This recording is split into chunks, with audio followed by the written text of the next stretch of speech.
Oh.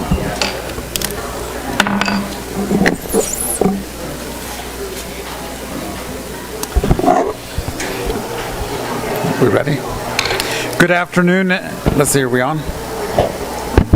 Yeah. Good afternoon, everyone. We'd like to welcome you to the Washington County Board of Commissioners, and thank you for being here today. We look forward to a great meeting. We'd like to excuse our fellow commissioner, Gil Almquist. He actually had another item of business that he had to leave town for, so we'll excuse him. We'd like to start today's meeting, as we always do, with an invocation given by Shadman Bashir from the Islamic faith and also from the Interfaith Council. After our invocation, we'll be led in the Pledge of Allegiance by our junior ROTC, and we have Molly and Cheyenne who will lead us in our pledge. Bashir. Thank you very much for the respect and honor. It's always a pleasure to be here. Bismillah ar-Rahman ar-Rahim. In the name of God, the most compassionate, the most merciful. O Allah, we thank you for the blessings you have bestowed upon this land, this community, and all who serve its people. Guide the members of this commission with wisdom and with justice so that every decision brings fairness and benefits all. Grant us patience, compassion, and unity. Help us to care for one another, to protect the vulnerable, and to work for peace in our county, our state, and our nation. Amin, Lord of the worlds. Thank you. Thank you. Thank you so much. That was beautiful.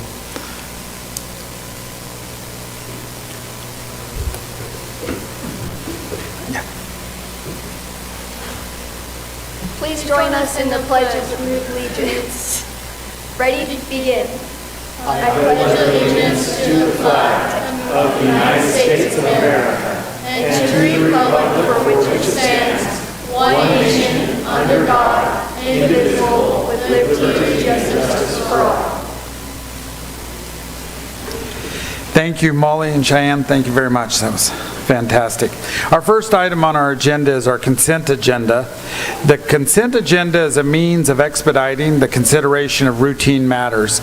If a commissioner requests that items be removed from the consent agenda, those items are placed at the beginning of the regular agenda. Other than requests to remove items, a motion to approve the items on the consent agenda is not debatable. Mr. Chairman, I move that we approve the consent agenda with the following items. Item A, consideration of auditor-approved claims for payment for October 10th, 2025 through October 21st, 2025. Item B, consideration of special commission meeting minutes of October 9th, 2025. C, consideration of administrative adjustments for real property. D, consideration of administrative adjustments for personal property. E, consideration of applications for property tax abatement, of which there's one. F, consideration of proof of publication of ordinances number 2025-1303-0, 2025-1304-0, and 2025-1305-0, published on Monday, September 22nd, 2025.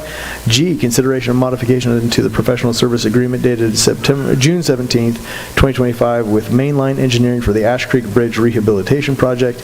And H, consideration of modification of the professional service agreement dated April 17th, 2024 with Mainline Engineering for the Sheep Bridge Road Project. That's my motion. I will second that motion. We have a motion and a second on our consent agenda. All those in favor say aye. Aye. Aye. The motion passes. Our next item is recognizing one of our fantastic employees. Is Carla DeMille here? Did I see her? Oh, there she is. Very good. And we have our great treasurer, David Whitehead. Come and tell us about Carla. I'll tell you about Carla. I want you to know right now, this is a big deal. You stand right here.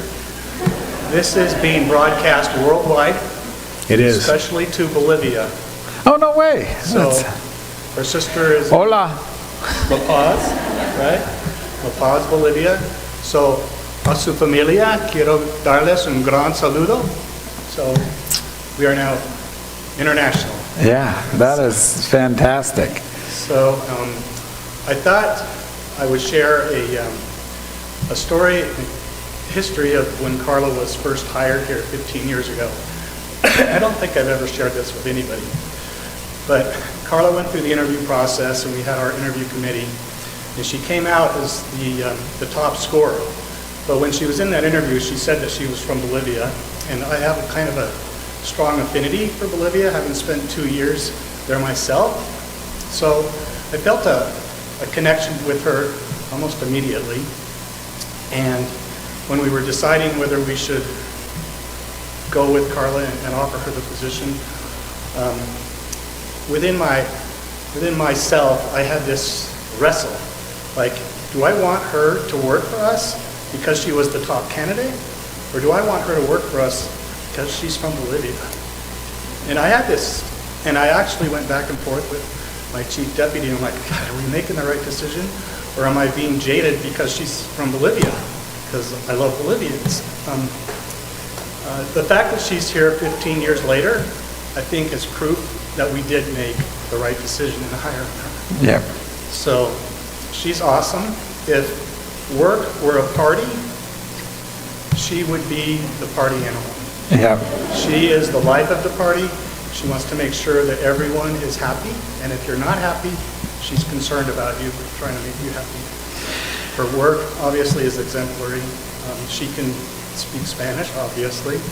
So for those that come and are not versed in the English language, she takes care of them very well. And we're glad she's still here with us. So, Carla, you want to say anything about your supervisors? So, anyways. I'll just say this, Carla. Glad she's here. In the interactions I have with you, you're delightful, and I know you treat everybody that comes into the treasurer's office with the same amount of respect, and so yeah, it's an honor to have you. It's an honor to be able to work with you. So Yeah, thank you. for always everything you do. pleasant. I don't think I've ever seen you not smile. Yeah. So that is great. That's what we want for the front face of Washington County. When people come, that they're greeted and you know, obviously served well, but greeted with a smile too, and you nailed that. So good job. And at the county fair, I'm trying to remember, was it a chicken or a rabbit that your kids had dressed up for the costume? Both the chicken and the rabbit? Those were great, yes. Yeah. Makes it a very tough competition for Commissioner Iverson and I to try and judge with cute kids and cute animals dressed up. So Exactly. your kids made it difficult. Well, great. Do you mind if we get a photo and we have a certificate? So.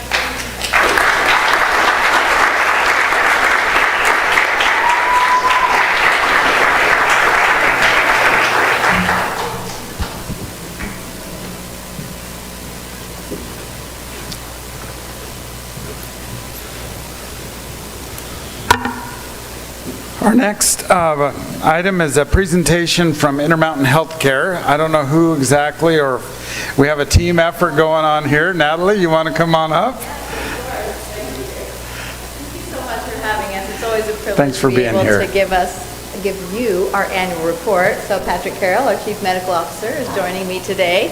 And we do have a presentation that we'll bring up. We'd like to always start out with giving you a latest on what's happening in our hospital, and we put together a little video that we're sharing with our city council and our commissioners. So, yeah, we'll start with that. Thank you.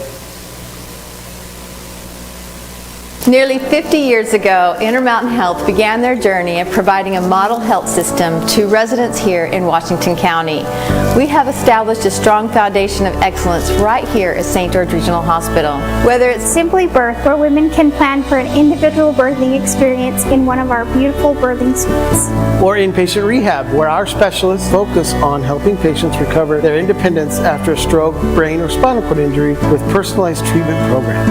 And even robotic surgeries. where we can exercise extreme accuracy and precision in performing our surgical procedures. The exceptional health care at St. George Regional Hospital has led to us being ranked #1 in the nation by not one, but 2 separate healthcare organizations. The first is the Vizient Award, where we were ranked #1 in the nation out of 177 hospitals in our cohort. And the second is Fortune's Pink AI 100 Top Hospitals. We're committed to providing the care for you and your family so that you can live a healthy life. The Southern Utah area is growing at an incredible pace. That means our facilities need to grow to meet those needs. The new surgical tower expansion will add 4 new operating rooms and create additional space for our central processing, pre- and post-op teams. We couldn't be more excited about Intermountain's strategy to increase primary care in Southwest Utah. Earlier this year, we opened the Washington Fields Clinic, and in May, we had our groundbreaking ceremony for the Desert Color Primary Care Clinic. Our future lies with our children. At Intermountain, we are committed to providing care that meets the needs of our youth. This includes our new Youth Day Treatment Center, which opened this year. We provide partial hospitalization to adolescents who can receive treatment for behavioral health needs. Immune cell therapy is opening up incredible avenues in the field of medicine. St. George Regional Hospital is the first in our nation to expand immune cell collection for CAR T therapy. During the collection phase, patients are saved about a week of travel and time away from their support system. We're bringing innovative, cutting-edge technologies to St. George Regional Hospital, things such as transcatheter tricuspid valve replacement. Intermountain Health was granted early access to utilize this minimally invasive option, providing faster recovery and better outcomes for patients. We continue striving to fulfill our mission to help people live their healthiest lives possible.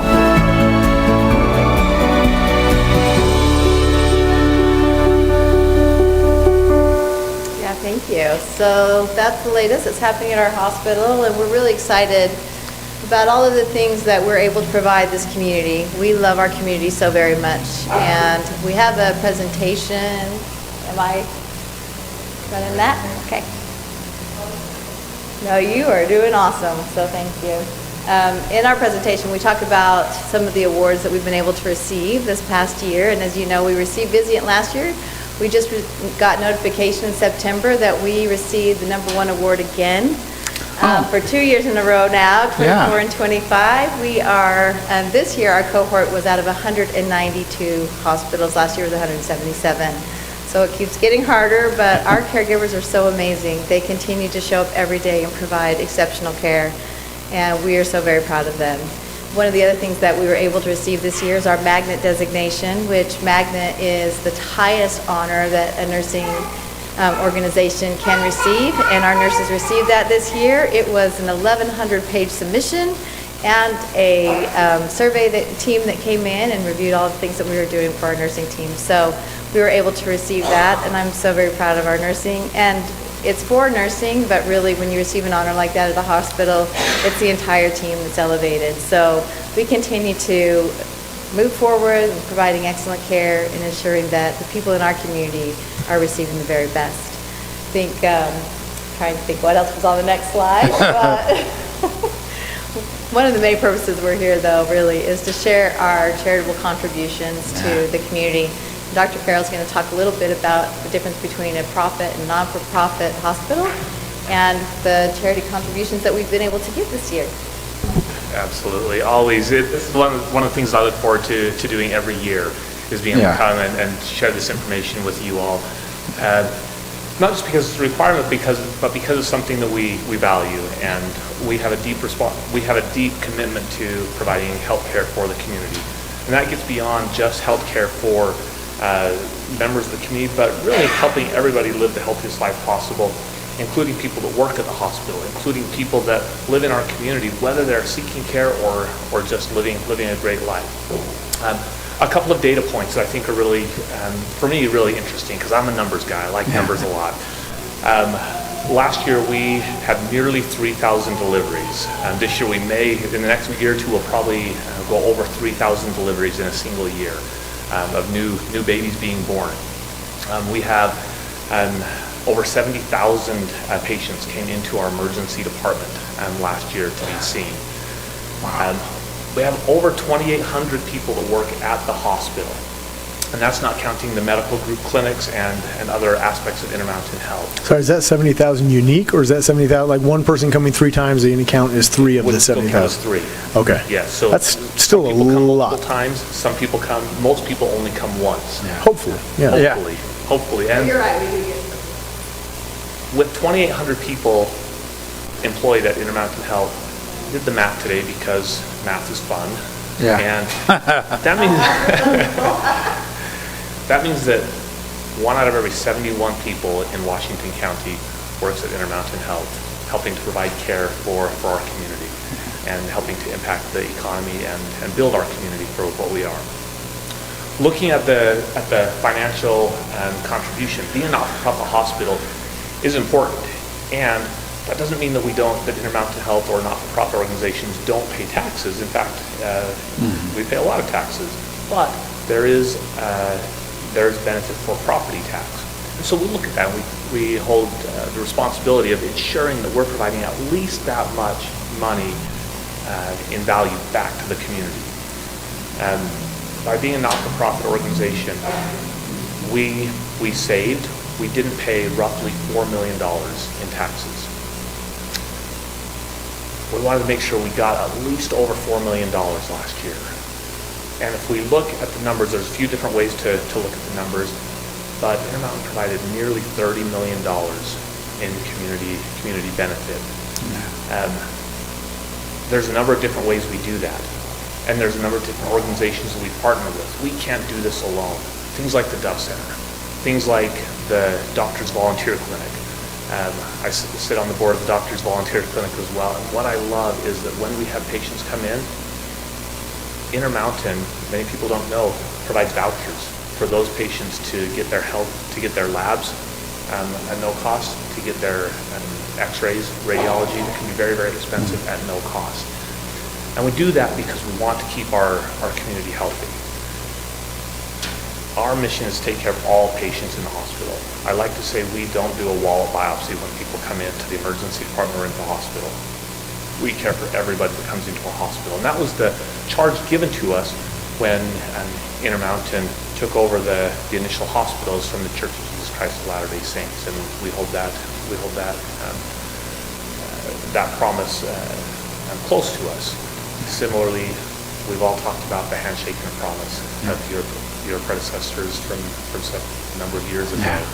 And it's something that's really important to us to make sure that we're continuing to meet that obligation and to meet that promise that we are taking care of everybody in our community, that no one in Washington County and Southwest Utah goes without health care when they need it.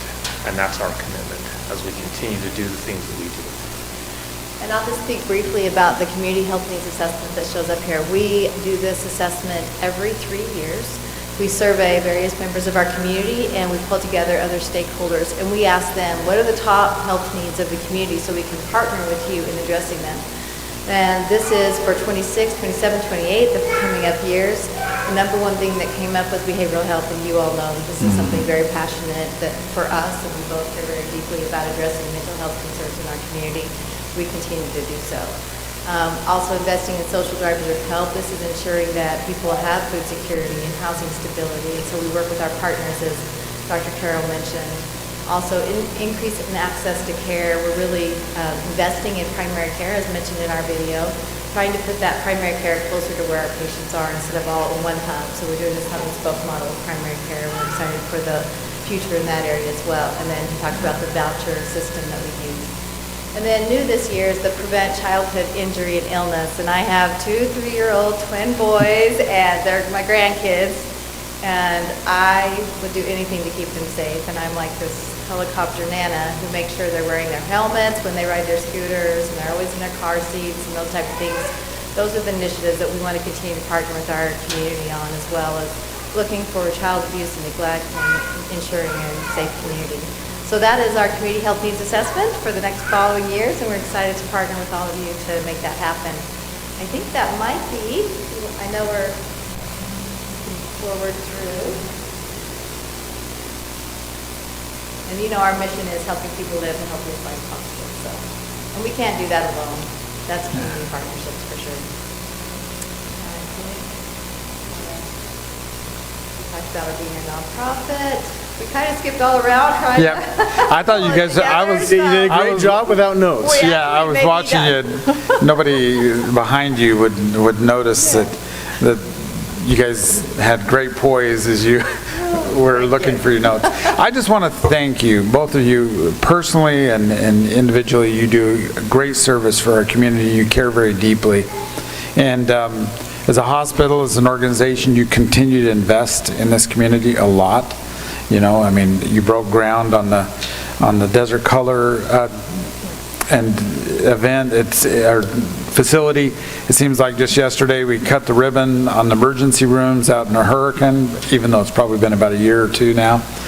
I was in a meeting where some other counties were talking about difficulty with inmates. A lot of people don't realize that you do have medical staff at our correction facility, but sometimes they have to come into the hospitals, and those costs are often difficult for counties to bear. But we have an agreement with you where basically we have a cap, and you guys have been very generous with that, where we can basically tell the taxpayers that we're not going to be bankrupt.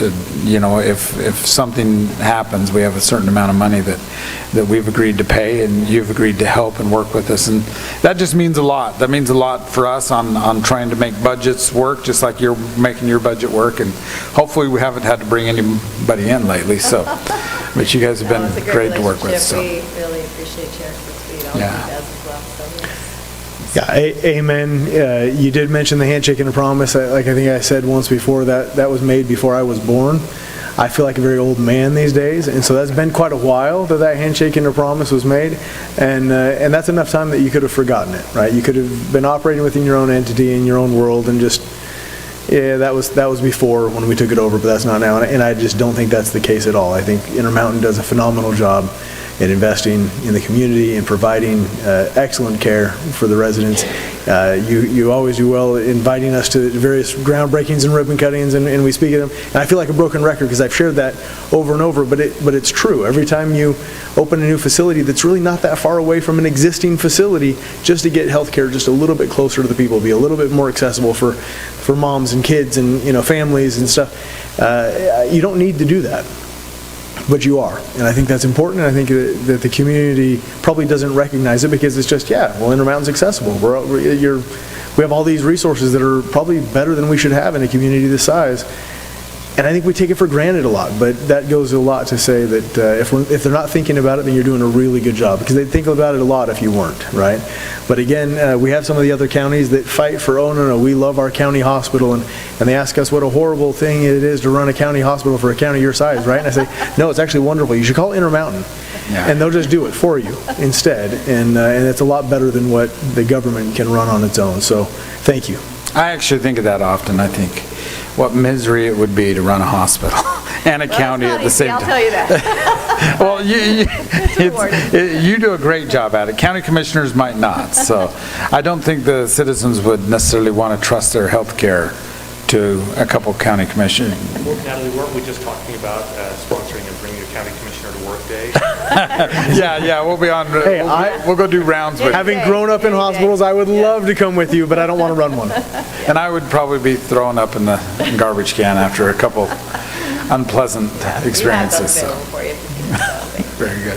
Well, thank you so much. Thank you very much. Appreciate you very much. We have some shirts that we'd like to give you. It's a recognition Thanks. for your partnership and a little bit of data about our hospitals as well, so you can speak to it whenever asked. So thank you so much. Very We good. appreciate all that you do for us. And I will say your logo's growing on me a little bit. I mean, I still have a little ways to go, but it's not as bad as when I first saw it. You wear it, so. Pardon? Hey, it's No, black and actually, white. this It actually doesn't looks have really. the Play-Doh It doesn't have it doesn't have the color on it. This is actually really nice. So thank you. Appreciate you. Thank you. Appreciate you.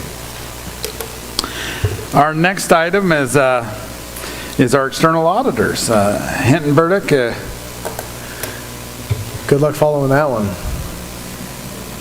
Dr. Carroll's ready to help you out. He said he loves math too, so. That's a free gift. Anybody who comes to the podium gets a phone. I feel bad I didn't bring T-shirts, but we'll do our best to get through the audit presentation. Well, hopefully everything in the audit is good news, so. It's all good news, yes, thank you, Commissioner. My name is Steve Palmer, as you mentioned. I'm a partner with Hinton Burdick CPAs and Advisors, and we have the opportunity of conducting the county's audit each year. And I'm here to report to you the results of the last audit which we completed, which was for 2024.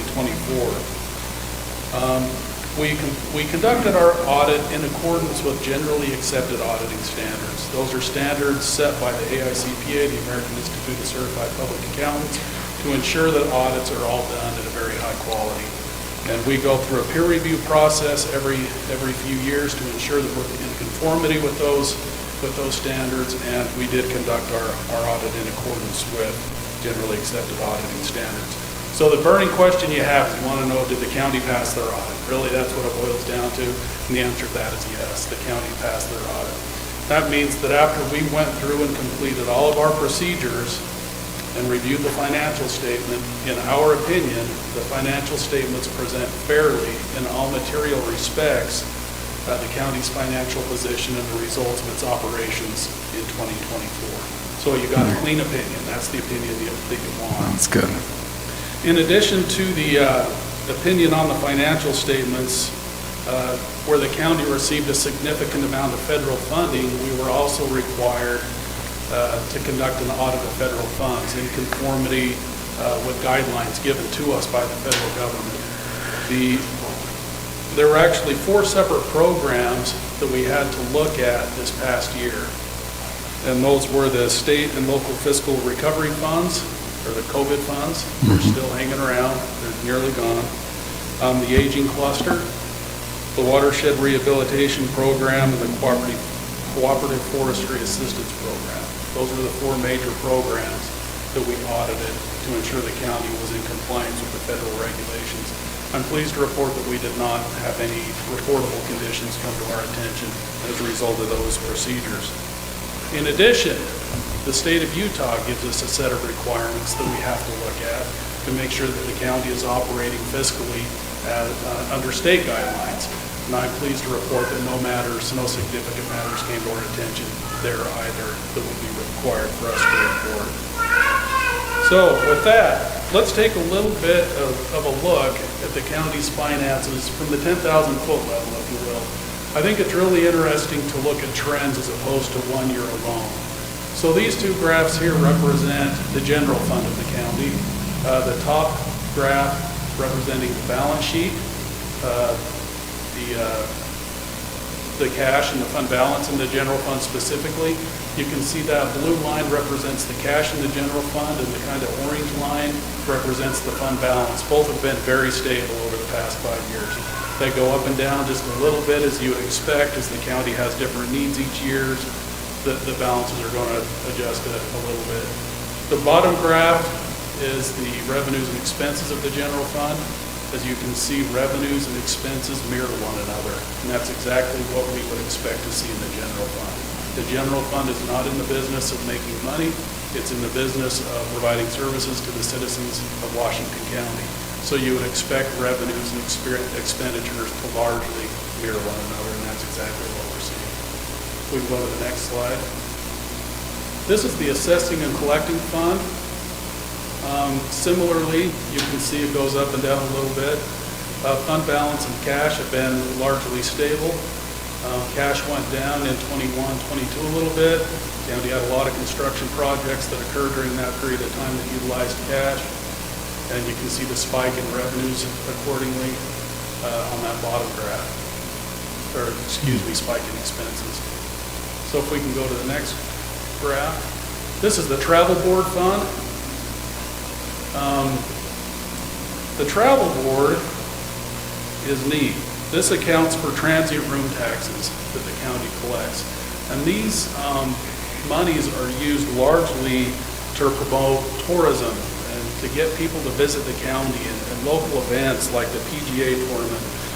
They've been used to construct the Bayo Trail, the St. George Musical Theater, some money went toward that. And all of that is funded by these revenues that come in from the hotels, from transient room taxes. And here you can see the trends in that fund over the past 5 years as well. And we can just look around and just see the neat things that those funds have been spent on in recent years. We can go to the next one, the capital project fund.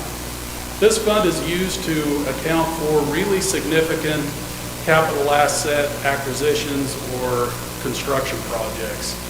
You can see there's been a lot happening in this fund over the past few years with the construction of this building, what's going on with the Children's Justice Center, what's going on at the Purgatory facility. You can see that the revenues and expenditures have been higher. A large portion of the monies in this fund come from transfers from other funds to fund those projects. We can go to the next slide. Municipal Services Fund. This is where we see a lot of the services that the county provides to the citizens, like engineering, sheriff, fire, weed control, planning, building inspection. All of that, or much of that, occurs within the Municipal Services Fund. This fund is funded primarily with property tax revenues. As you can see, cash and fund balance, as well as revenues and expenditures, have been relatively consistent over the years.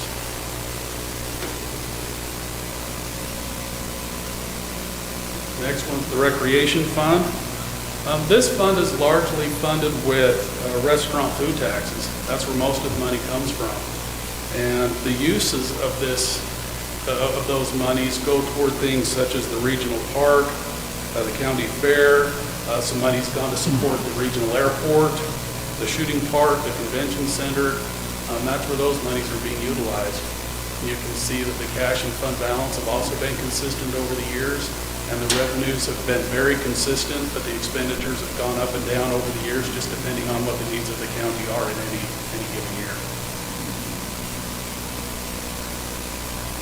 Then let's look at the Corridor Preservation Fund. This fund's neat. It gets a bunch of money from the state and from other sources.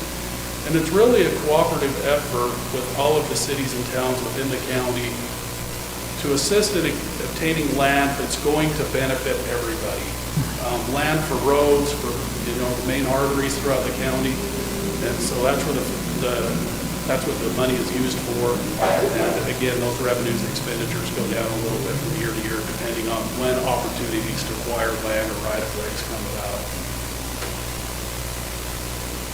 Then last but not least, it's always fun to look and see how much debt the county has.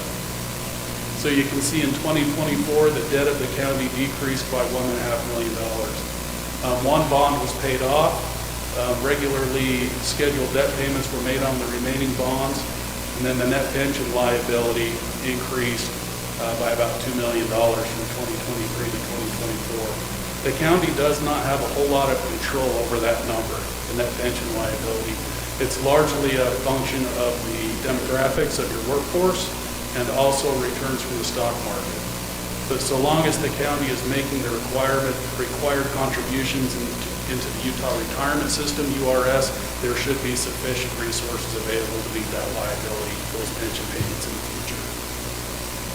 So those were a few of the things that I wanted to share with you today. I certainly want to express my thanks to Ryan, Luke, Camille, Susan, all those people that worked so hard to help us get through the audit. It is not an easy process.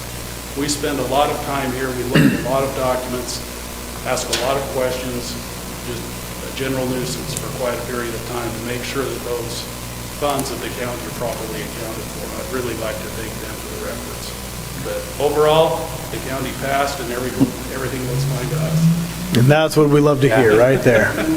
We do appreciate working with you and working with the clerk auditor's office. There's a great team down there, isn't there? There's a very good team there. Yes. Yeah. So, well, thank you. Any questions? No, thank you, and thank you to Ryan Sullivan and his team for all the great work they do, as you just said. Okay, thank you. Keeping us honest. Good job. All right, thank you. Appreciate you. Our next item is item 4. It's our search and rescue report from the Washington County Sheriff's Office, and we have Sergeant Jake Paul here to give that. So I'll try to keep this one short. So the SAR report for September 16th through October 20th, so about the last month, we had 13 calls during that time, so it's starting to pick up again. 223 volunteer man hours, 36 and a half certified man hours, and a total of 259 and a half man hours for the report. We're up to 112 search and rescue incidents for the year, so we're right about on pace to be similar to last year. I think we'll be a little bit higher than last year. highlights for search and rescues. On October 12th, we had an injured mountain biker on Gooseberry Mesa. We responded to a report of a male that was involved in a mountain bike accident. He had reported a hip injury, and it was the possible severe injury. And due to his location that was in pretty treacherous terrain up there, and the potential severity, we requested that Star 9 and Life Flight respond out. Initially, we didn't have somebody on scene and didn't know if Life Flight was going to be able to land near, so we'd rather have the additional resource there with Star 9. Search and rescue members located the patient, and he was evaluated medically, and then Life Flight was able to land near him, and he was placed in a Stokes basket and carried to the helicopter, and then loaded in the helicopter and transported to the hospital.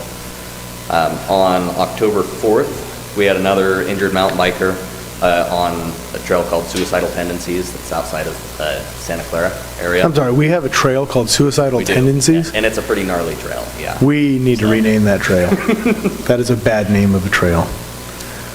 So there was a male who crashed and sustained a suspected ankle injury, pretty obvious deformity, so it was a pretty bad one. We responded to his location and evaluated him, and again, due to the terrain, it was extremely steep in the area that he crashed, and it would be pretty dangerous to try to carry him down on foot from where he was. So we requested that Star 9 come out and assist with that as well. They're a great asset to have, and we've been able to utilize them in some pretty key rescues lately. They were able to utilize their hoist to take him from that area and drop him right at the ambulance for us. And then we loaded him in the ambulance and he was transported to the hospital. And then October 18th, the last one that's a highlight here, we had a lot. Does Star 9 charge us for that, or is that? So yeah, they don't bill anybody. There's no fee at all. That's all funded by taxpayer dollars for this. It's incredible to have that resource. So October 18th at 1907, we had a lost hiker that also had an injured dog with him. He'd been hiking for a while and trying to get out of the area to his vehicle, but he couldn't find his way out. SAR members responded to him, and the dog was injured and unable to walk, so our team members it's a fairly large dog, took turns carrying the dog while they hiked out with the owner and got him back to his vehicle. And then he declined medical evaluation, and they helped him get in his vehicle, get the dog in, and he left.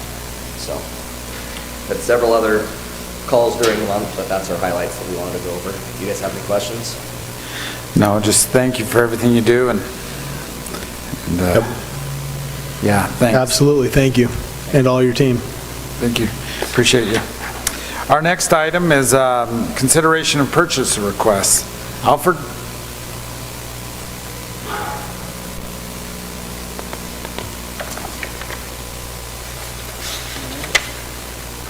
The first one that we got is going to be from the Sheriff's Office. It's going to be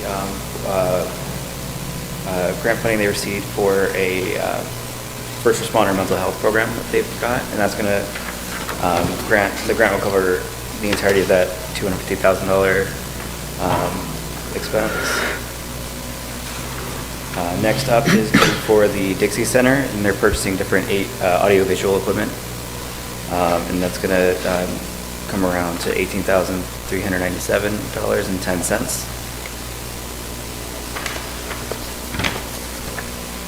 All right, the next three are going to be from the roads. The first one is going to be painting traffic lines where they chipped over in the Enterprise area for $41,125.30. The next one is going to be for supplies for culverts to create culverts throughout the county, and that's going to total to $40,590. Next one is going to be for pavement engineering services for the Sheep Road for $16,900. And the final one is going to be for HR, and it's going to be for office furniture for $10,034.58. Very good. I appreciate you, Alfred. Any questions? Nope, but I do move that we approve the purchase request as presented by Alfred. I'll second that motion. We have a motion and a second to approve the purchase request. All those in favor say aye. Aye. Aye, the motion passes. Thank you. Our next item is consideration of proclamation 2025-45, a proclamation declaring the 2025-2026 school year as an alcohol-free school year for youth. And we have our youth coalition here. Fantastic. You guys introduce yourself. It's good to have you here. Good evening, Commissioners. We are the Washington County Youth Coalition, and as a volunteer high school students within the county, we are here to request your support in our mission towards a healthy community. My name is Max Safoya. I'm a senior at Dixie High School. Go Flyers. Here's our proclamation. Whereas the Washington County Prevention Coalition and the Washington County Youth Coalition has designated the upcoming school year as an alcohol-free year for youth, sponsored by Reach for Hope and Southwest Prevention, a school year to set clear rules and expectations and no underage drinking. Whereas alcohol used by those under the age of 21 negatively affects their health and safety, and thus the safety and well-being of those living and working in the communities of the Washington County. And whereas teens who use alcohol often progress to addictive behavior later in life, are at much higher risk for developing mental illnesses as adults. And whereas addictive behaviors and mental illnesses are also greatly increase the risk of suicide. And whereas underage drinking is a major public health problem that negatively impacts the brain development of our young people, causing a higher probability of early alcohol addiction, alcohol-related traffic accidents, and brain impairment. And whereas under the law, it is illegal for a minor to purchase, possess, or consume any alcoholic beverages. And it is illegal and punishable for anyone to sell, offer to sell, or furnish alcohol to a minor. And whereas the mayors of cities, St. George, Washington City, Hurricane City, Hillsdale City, Ivan City, and Santa Clara City, in addition to commissioners of Washington County and the state of Utah, are committed to the development of major statewide public information campaign with overall objectives of changing social norms regarding depression, suicide, ideation, underage drinking, and risky behaviors. And whereas we commend the overwhelming majority of our young people who are drug and alcohol free, and we desire all of our youth to be drug and alcohol free, as to develop in our healthy society.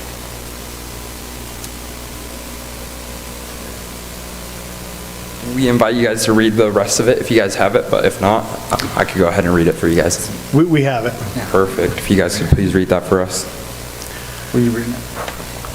Which we're on. Is it now? Therefore, it's the we as mayors and commissioners. That work? Okay, I just want to make sure that's the right spot. Now, therefore, we as mayors and commissioners hereby proclaim our support and offer an invitation to the entire community to help encourage family bonding and reduce underage drinking in order to improve the health and safety of all youth and adults in Washington County.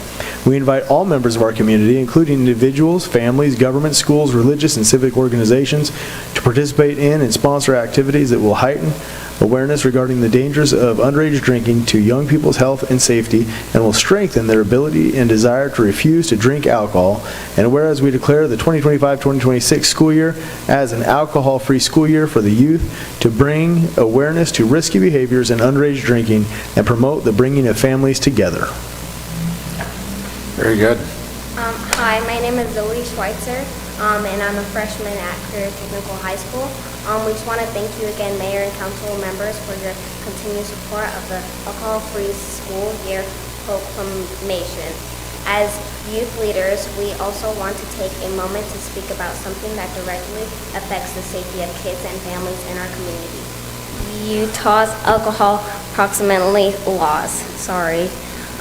These laws are designed to keep alcohol establishments a safe distance from places where youth gathers, like school, churches, and parks.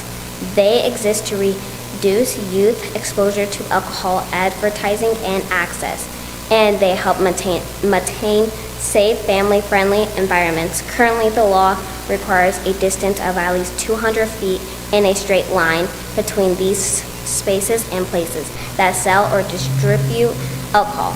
Recently, some groups have and will continue to propose changing or weakening these laws. For example, there have been efforts to redesignate parking lots so they no longer count as quote-unquote parks, just to allow a bar to be built across the street. Hello, my name is Marilyn and I'm a freshman at Career Tech.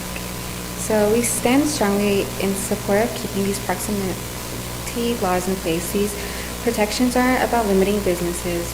They're about prioritizing safety and health for kids, families, and the next generations. Research shows that when alcohol establishments are closer to schools, parks, and neighborhoods, youth drinking rates go up. We believe prevention starts with the environment, and this is one law that works. We're asking the community's continued support to protect Utah's proximity laws and keep our spaces safe, positivity, and free from school influence, and upcoming Utah legislators' general session starting in January 2026. Thank you for standing with us. We work toward a healthier, alcohol-free future for Washington County. I'm so impressed. You guys are great.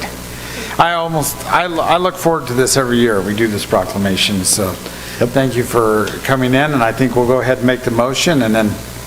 Absolutely, Mr. Chairman. I move that we approve, just want to make sure I have the proclamation right, approve proclamation number 2025-45, declaring the 2025-2026 school year as an alcohol-free school year for youth. And I'll second that motion. We have a motion and a second. All those in favor say aye. Aye. Aye, the motion passes. And so thank you very much. Should we come down and take a picture?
Well, that's great.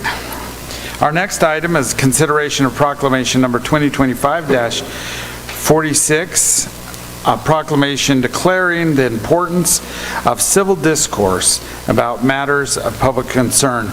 And this was something that was brought to us by citizens here in our county, especially in light of some of the conflicts that we find in our current society. Lex, who should I call up to speak a little bit to the proclamation?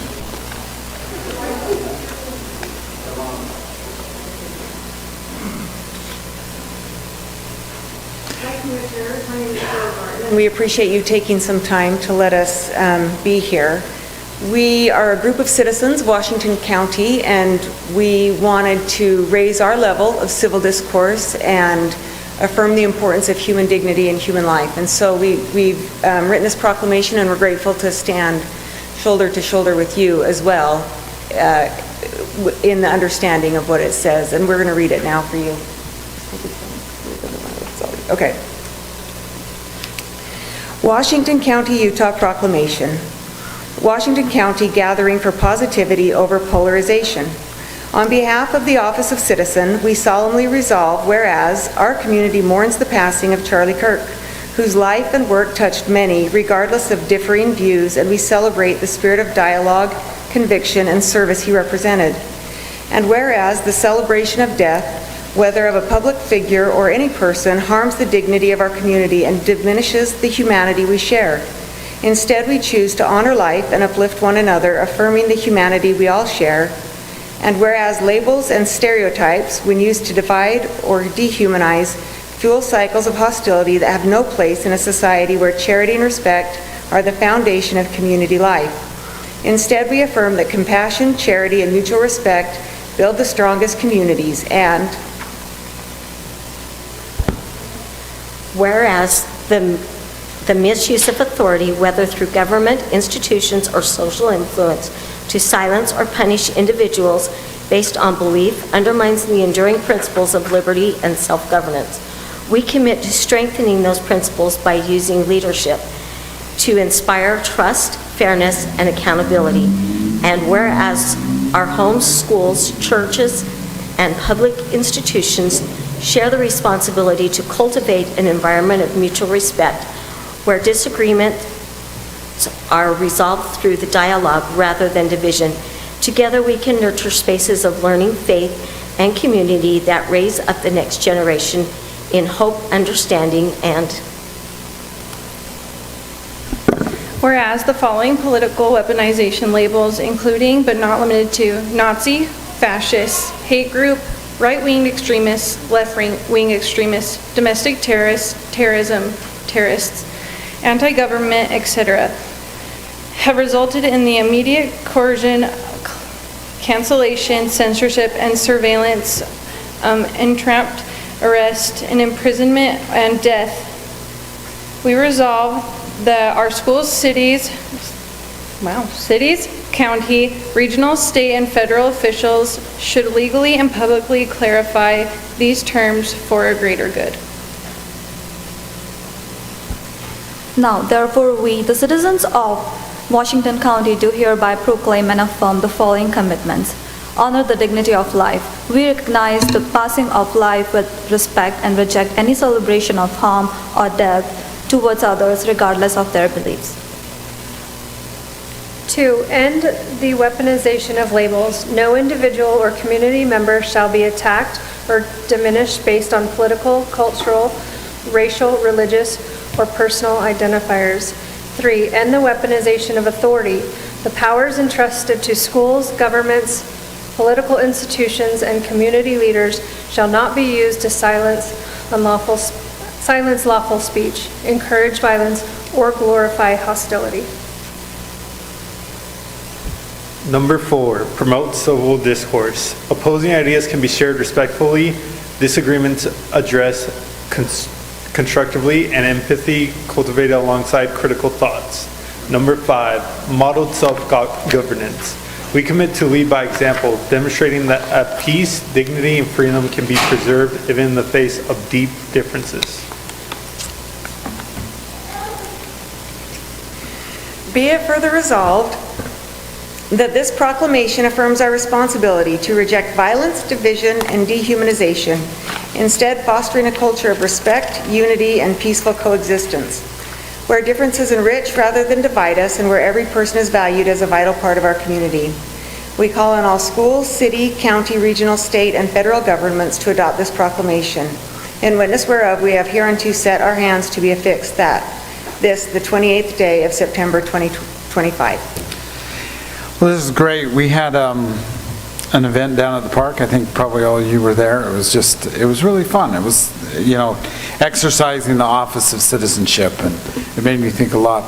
I like to use the word communist, and so I vowed I was going to stop calling people communist, and I'm trying to be a better person after that. Well done. Look Yes. at you. But no, it really did make me think and recognize that we're all citizens and we need to come together and just really have dialogue on issues and disagreements. That's what makes a civil society function, right? So thank you.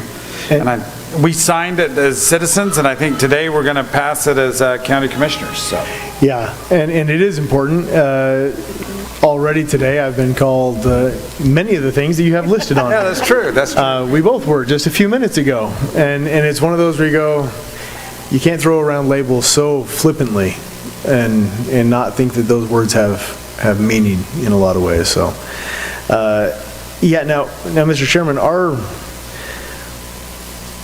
the proclamation we have here in front of it that we have numbered is not the exact same as what was just read, though. Which we did sign. I think I was actually I'm on the top left of the giant board that we have that we're going to display of that proclamation. So we have a slightly different one here, but I like that one. Yeah. I don't know how we remedy that. But Yep. You could make a motion that you approve that proclamation, as well as ours. In conjunction with our, okay. Betcha. Okay, There we very go. good. Mr. Chairman, then I move that we approve Proclamation 2546, 2546, declaring the importance of civil discourse about matters of public concern, adopting both the proclamation that was read into the record as well as what we have written specifically to Washington County here, which just differentiates that Washington County, yours is a public citizen, this is Washington County declaring that. And so both of those is my motion. Very good. I will second that motion. We have a motion and a second on this proclamation. All those in favor say aye. Aye. Aye. The motion passes. Well, thank you so much for coming. Can we have a quick photo?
What are we doing now?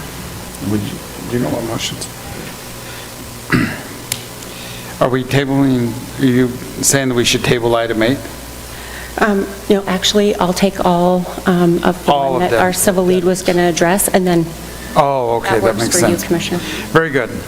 Item 8 is consideration of ordinance 2025-1306, an ordinance prohibiting animals in the county facility and establishing exceptions for service animals and authorized uses. Perfect, thank you, Commissioners. So the ordinance that is in front of you today, if you so choose to approve it, it prohibits pets and other animals in county buildings. It does, however, allow for service animals under the ADA Act, and we've made some exceptions for our HCP and visitor center downstairs. And if the violation, if someone were to violate it, it would be an infraction. Very good. Okay. Well, it's amazing what people bring into buildings sometimes. I've seen horses, goats, pigs. It's like a farm. Mr. Chairman, I move that we approve ordinance 2025-1306-0, prohibiting animals in county facilities and establishing exceptions for service animals and authorized uses. I will second that motion. All those in favor say aye. Aye. Aye, the motion passes. Our next item is consideration of ordinance 2025-1307, an ordinance approving the dedication of a plat for 900 North Roadway, AKA Silver Cliffs Drive by Leeds in Washington County, Utah. Scott? Yes, Commissioners, several months ago, you approved road dedication plat. Since then, as we've been getting ready for recordation and with just other fluid changes that have happened with the development in this area of 900, there is a proposal there's some adjustments being made to the road dedication, and we felt that it was important to bring it back and just do an amended dedication plat, and so that's what's before you today. I can go into more detail, or we have Todd from our county engineer, Public Works, could go into more detail as well, but the gist of it is the Planning Commission reviewed it and recommends approval. Very good. Pretty straightforward. Yes. Commissioner, do you have any? thoughts, or? Nope, I've reviewed it, understand it, so I do move that we approve ordinance 2025-1307-0, approving the dedication plat for the 900 North roadway. And I will second that motion. We have a motion and a second. All those in favor say aye. Aye. Aye, the motion passes. Item 10 is consideration of ordinance number 2025-1308, an ordinance adopting the Washington County water use and preservation element of the general plan. Scott? Yes, just quickly, the general plans is a general plan is a long-range planning document. It's for visioning. The state does not require that jurisdictions don't have, it's not mandatory to meet the requirements of the overall general plan, but the legislators over the last couple of years have made some changes requiring compliance on several elements of the general plan. Recently, we had the affordable housing or moderate income housing plan, and now we have the water element, the water use and preservation element of the general plan. Just wanted to let you know right here, this is a static screenshot. It'll be put on the county's webpage, but it'll have hyperlinks to all of these different partners where people can find out more information about being water-wise, and what type of plants to plant in their yard.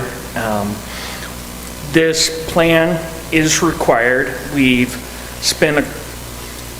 had some discussion with the state and, you know, the Water Conservancy District and just our partners in Washington County. Washington County seems to function better than some of the other areas in our great state. Amen. And so, you know, we tried to say, hey, the Water Conservancy District functions and manages the water in Washington County, but the state still wanted us to have, as a county, our own water element of the general plan. We have worked with those other partners, such as the Water Conservancy District, in creating this document. It's been reviewed by the Planning Commission, and like other documents we've had, if adopted, it would be, we'd consider it a living document. There may be changes that are made at this upcoming legislative session as to new requirements or additional things need to be added. But the gist of it is that we are trying to be good stewards of the resources we have, try to encourage thoughtful development. We are one of the fastest growing communities in the country, and we are also one of the driest. And so we need to be cautious, and we don't, with the type of development, and we don't want to overuse or overallocate this great resource. And so I can go into more detail if you would like. I can go page by page and read it to you. Yeah. My only question, Scott, is, and I wholeheartedly support it. Both myself and Commissioner Snow are very involved in the water and regional planning. Yes. My only question is, the unincorporated part of the county is a little more unique, right? When you start talking about lot sizes and landscape watering and stuff. And I'm only wondering, is in our plan, do we have a little bit of flexibility to grant some, you know, understanding depending on where the house is? Yes. We also have the largest diversity of area, right? You know, we have alpine areas, we have very desert areas as well, so. Yeah, no, the water is so much tied to our septic and sewer in the area, and just the types of soils that we have, and the overall density of the septic that we can have, and that affects what size lots people, or what size lots can be developed. That doesn't necessarily go hand in hand with the affordable housing element of our general plan. And so we need to be creative and flexible, but still try to keep up these goals in mind. Yep. Good deal. Any other questions? No, thank you, Scott. We had a chance to talk about this, you and I, earlier, so thank you. Mr. Chairman, I move that we approve ordinance 2025-1308 as presented. I'll second that motion. We have a motion and a second. All those in favor say aye. Aye. Aye, the motion passes. Thank you, Scott. Thank you. Our next item is consideration of Resolution R-2025-3609, a resolution declaring a local emergency regarding widespread flooding in Washington County. And I don't see Jason Bradley here, but I'll speak to this. So a week ago, we did have substantial flooding around the county. It seemed to hit the unincorporated part the most, areas in both New Harmony and Gunlock and around Pine Valley as well, recording, substantial rainfalls, 4 inches and above. So what this declaration allows is all of the resources and money that's been spent can be tracked. If we continue to have flooding and it builds to a certain point, there's certain things that kick in that we're allowed to take advantage of. And so that would be the purpose of this resolution. Yeah, amen. So with that, Mr. Chairman, I move that we approve Resolution R 2025-3609, declaring a local emergency regarding widespread flooding in Washington County to allow us to do the things that you just talked about. I'll second that motion. All those in favor say aye. Aye. Aye, the motion passes. Our next item is consideration of Resolution R-2025-3610, a resolution approving a lease of the Washington County Pioneer Courthouse to the nonprofit United We Pledge. I threw in nonprofit, it wasn't written in my paper, but, so I'll speak to this as well and let Commissioner Snow speak to it. Our first historic courthouse, it's well over 170 years old. For the last several decades has belonged to the City of St. George. We recently made an agreement with the city where it came back into county ownership. And we've been working with United We Pledge and Dennis Levitt about the plans for this future. And I don't know, Dennis, if you want to come up and speak to just this a little bit, but this agreement that we're looking at entering into would allow the nonprofit to basically take on the day-to-day management of this historic property, do programming, places where the community can come in and enjoy this wonderful building. Dennis has been working over there, doing a little bit of remodeling. He must have got dressed up just to come to commission meeting. Yeah, well, thank you. It's an honor to be here. We appreciate the time. I didn't really anticipate saying anything, so I don't have any remarks prepared. Other than growing up here in town, the Pioneer Courthouse is a place that's always been a vibrant part of this community and an important part of tourism as well as education for the adults and families in this community. It feels like it's been somewhat neglected in some ways, and that's not a disparaging remark to those who've been there utilizing it. It's just that it's hard to take care of an older building that needs attention. I've committed to you, as we have an opportunity to perhaps lease this space, that we'll care for it in the best possible way and make sure that it is a hub of activity as it was designed originally in 1870, that we care for it in a way that the public can enjoy it and that it can be preserved and maintained in its highest possible standard. I love the building. I want the community to love the building, and I want it to continue to be a place where America's county can be celebrated and educated about, and a place where this idea of good citizenships and civil dialogue can be celebrated, not only by those who live here in Washington County, but by the many millions who visit here to Washington County. Yeah, Mr. Chairman, I'll just piggyback on that. It is a great building. It's in a great location right on the boulevard in 100 East. It's got great curb appeal. It's got some nice grounds around it, and so we get people that come through there just kind of out of curiosity because it is a cool old building, and it looks great from the outside. So they want to, is this something I can see? Is it a tourist type attraction? And that'll be a great opportunity to also share, as Dennis just mentioned. This isn't just a traditional lease of, hey, we've got a building, we'll go lease it to some business or something. This is a lease in a partnership where we want to promote the America's County. We want to use the platform that we have to promote the ideals of good citizenship, of the Constitution, of the founding documents that make America exceptional, and that we're trying to use it be the beacon here in Washington County for the rest of the state and the rest of the nation, and therefore the world, on how local government should be run, the importance of those, the foundation that makes us exceptional.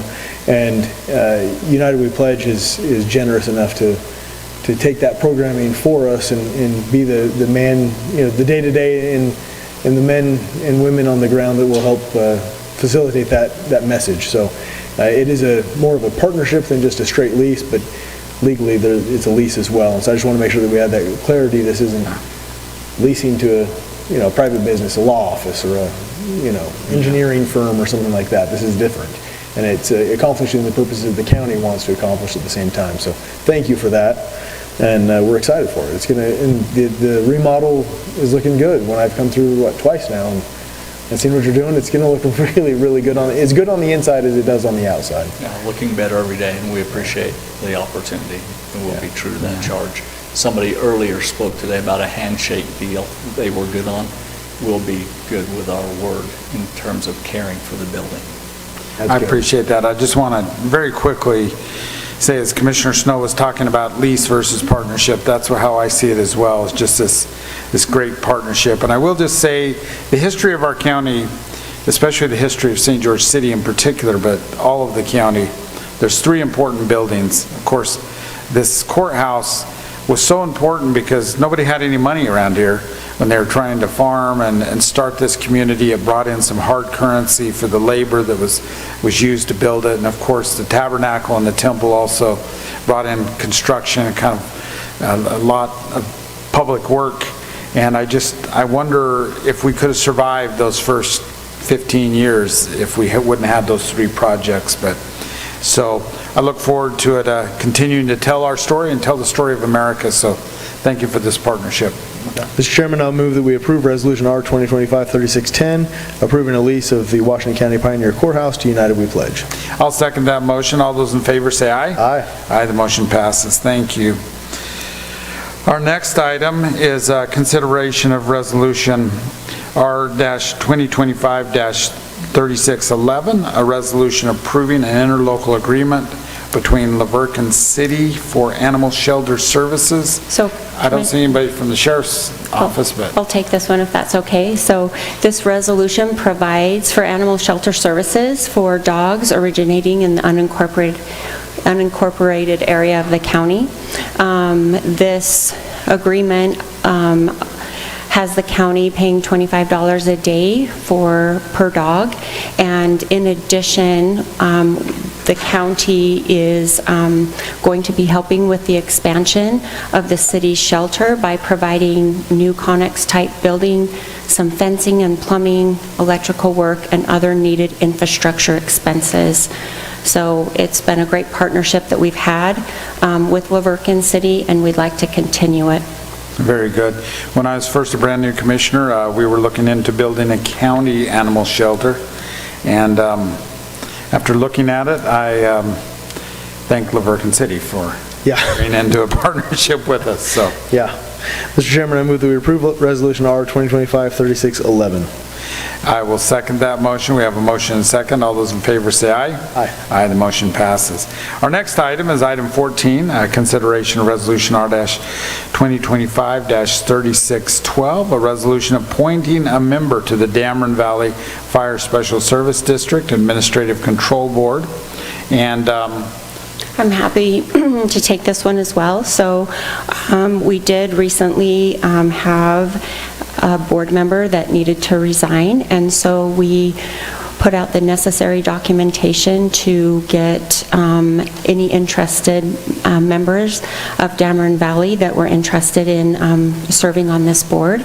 And from that, we got a great application from Olivia Anderson, and the recommendation to you today is for Olivia Anderson to fulfill the rest of the term, which would expire now December 31st of 2027. Very good. Well, I don't want to let Adam have all the fun. And Olivia, thank you so much for sitting through our meeting, and thank you for being willing to serve on the board. So with that, I'd like to make a motion that we adopt Resolution 2025-3612, appointing Olivia Anderson to serve on the Dameron Valley Fire Special Service District Administrative Control Board with her term ending December 31st, 2027. I will second that motion and also just say thank you. Sometimes it's hard to get citizens to want to serve on some of these thankless boards in a lot of ways. They take a lot of work, and they're not always easy. But it's absolutely necessary. We can't function things like fire protection without them. So thank you, and I'll second the motion. We have a motion and a second. All those in favor say aye. Aye. Aye, the motion passes. And I think you're going to do a great job, so thank you. Item 15 is consideration of Resolution R-2025-3613, resolution of appointment of a Washington County representative and alternative representative for the Utah County's Indemnity Pool Annual Membership Meeting. So, very quickly, I'll just speak to this, is that Washington County is a part of an indemnity pool. It's our property insurance, and we have our annual membership where we vote on members to the board. The names we have before us are you, Commissioner Iverson, and then the alternate would be Adam Snow, and that's required of us every year to present a representative and an alternate. In resolution form, so. That's correct. Very good. I will move that we approve Resolution R-2025-3613 as presented. And I'll second that motion. We have a motion and a second on item 15. All those in favor say aye. Aye. Aye, the motion passes.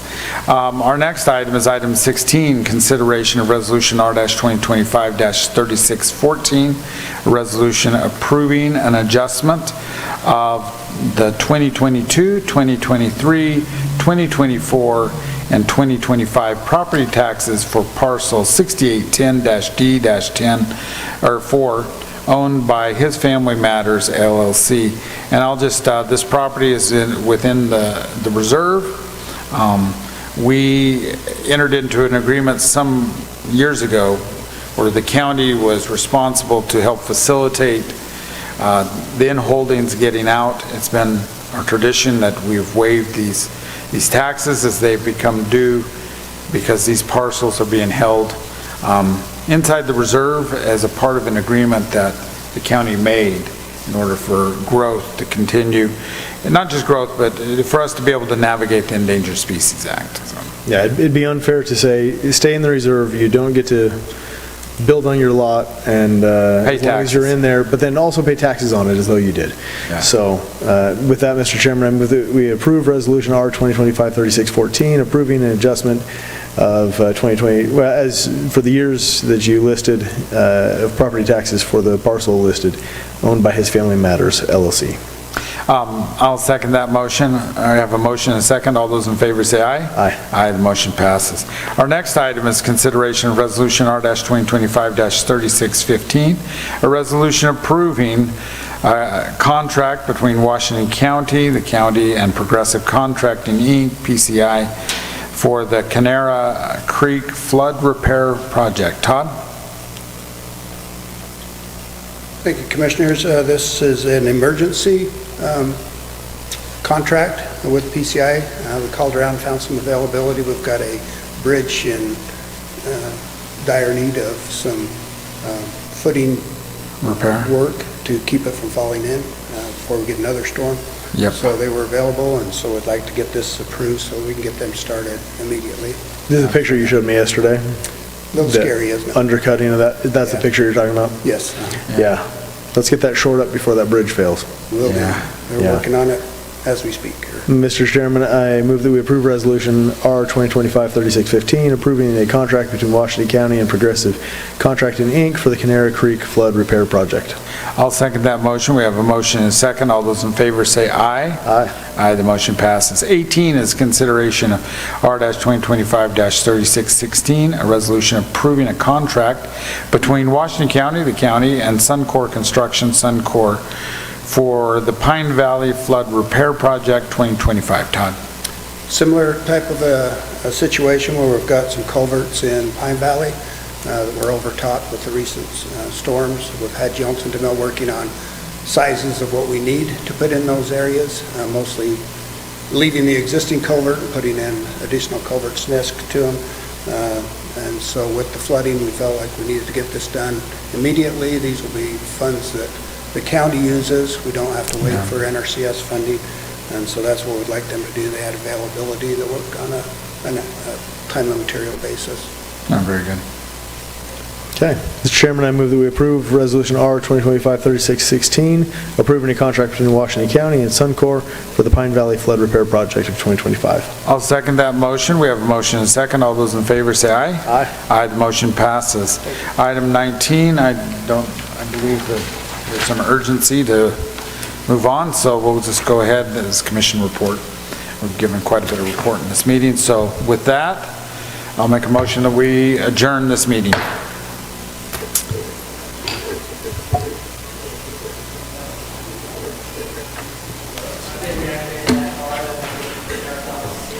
Martin, not going to desk.